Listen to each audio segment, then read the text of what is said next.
बदली नहीं है, वही जो मंदी की चिंता है, रेट्स और बढ़ने का डर है, उसी का इम्पैक्ट आप बाजार पर प्ले आउट होते देख रहे हैं। और अक्रॉस एक्विटीज़ एक बार फिर से कल आपने कमजोरी देखी। इनफैक्ट हमारे बाजार के लिए सिग्निफिकेंट इसलिए क्योंकि कल जब हमारे बाजार बंद हो रहे थे हम तो सुस्ती में थे, बट डाउ फ्यूचर्स आपको काफ़ी एक्टिव लग रहे थे और लग रहा था कि शायद एक रिबाउंड वाला दिन आ सकता है अमेरिकी बाजारों के लिए, बट ऐसा नहीं हुआ।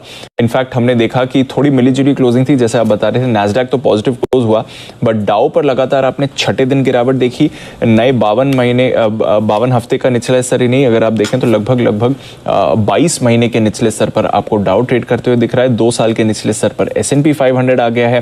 नैस्डैक तो ऑफकोर्स कल थोड़ा होल्ड आउट करा इसने, बट अदरवाइज तो कमजोरी में था। इनफैक्ट शुरुआत अच्छी रही, जैसा फ्यूचर्स इंडिकेट कर रहे थे। ओपनिंग अच्छी रही, फर्स्ट हाफ ऑफ ट्रेड अच्छा रहा, उसके बाद गिरावट आई। बड़ी रेंज में करीब 700 अंक की रेंज में कारोबार हुआ और एंड ऑफ ट्रेड में हमने देखा कि 125 अंक नीचे बंद हुआ डाउ।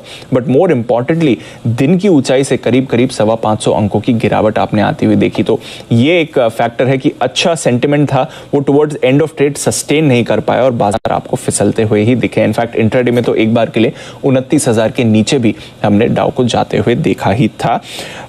S&P और डाउ दोनों में लगातार आप देख रहे हैं अब 6 दिनों की गिरावट हो गई है। इनफैक्ट फरवरी 2020 के बाद ऐसा पहली बार हुआ है आशीष, जब S&P 500 लगातार 6 दिन फिसला। यानी कि जो वो कोविड का बड़ा वाला सेल ऑफ हुआ था उसमें हमने आखिरी बार देखा था कि 6 दिनों की स्ट्रेट गिरावट आपको S&P पर दिखी है, और अब आप ये देख रहे हैं तो अब दिखाता है कि किस तरह का बाजार में सेंटिमेंट फिलहाल बढ़ा हुआ है।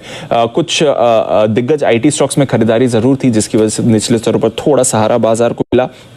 साथ ही हमने देखा कि जो कंज्यूमर कॉन्फिडेंस सर्वे आया था वो थोड़ा उम्मीद से बेहतर आया, जिसकी वजह से निचले स्तरों पर सहारा था, पर ये सेलिंग रोक नहीं पाया। सेलिंग की एक और बड़ी वजह थी जिस तरह से 10 साल की बॉन्ड यील्ड ट्रेड कर रही है। अब ये उछलकर 4% के पास आपको आती हुई दिख रही है। साल की शुरुआत में 1.5% थी, तो आप देखिए किस तरह का मूव इस पूरे साल यहाँ पर बनते हुए दिखा है। और पिछले कुछ दिनों में हमने देखा है लगभग 0.5% ये बॉन्ड यील्ड बढ़ चुकी है। तो जो महंगाई की चिंता है, मंदी का डर है, वो लगातार निवेशकों पर हावी हो रहा है और इसलिए आप इतना बड़ा सेल ऑफ देख रहे हैं। और साथ ही बॉन्ड्स में आप देख रहे हैं बॉन्ड सेल ऑफ है, बट बॉन्ड यील्ड काफी तेजी से बढ़ रही है। यूरोप के बाजारों में भी करीब 0.5% की सुस्ती थी। अगेन ये भी काफी पॉजिटिव थे, जब हमारे बाजार बंद हो रहे थे तो वहां से रिवर्सल यहाँ पर भी आपने देखा। कच्चे तेल पर रखिए नजर। वैसे इतनी बड़ी चिंता की बात नहीं है क्योंकि हमारे लिए एक कंफर्टेबल लेवल पर आ गया है कुछ लिहाज से, बट $84 से ऑलमोस्ट 86 पर आपको ब्रेंट आते हुए दिखा है। डॉलर में गिरावट से एक कमोडिटीज को सहारा मिल रहा है, दूसरा कच्चे तेल की स्पेसिफिकली अगर बात करें तो यूएस में हरिकेन आ रहा है फ्लोरिडा के कोस्ट के पास, तो जो गल्फ ऑफ मेक्सिको में यूएस का सबसे बड़ा प्रोडक्शन है उसमें करीब 11% की कटौती कर दी गई है इस हरिकेन की वजह से। तो वहां से भी निचले स्तरों से थोड़ा सहारा आप कच्चे तेल में आते हुए दिख रहे हैं। नेचुरल गैस के दामों पर आज रखनी है नजर।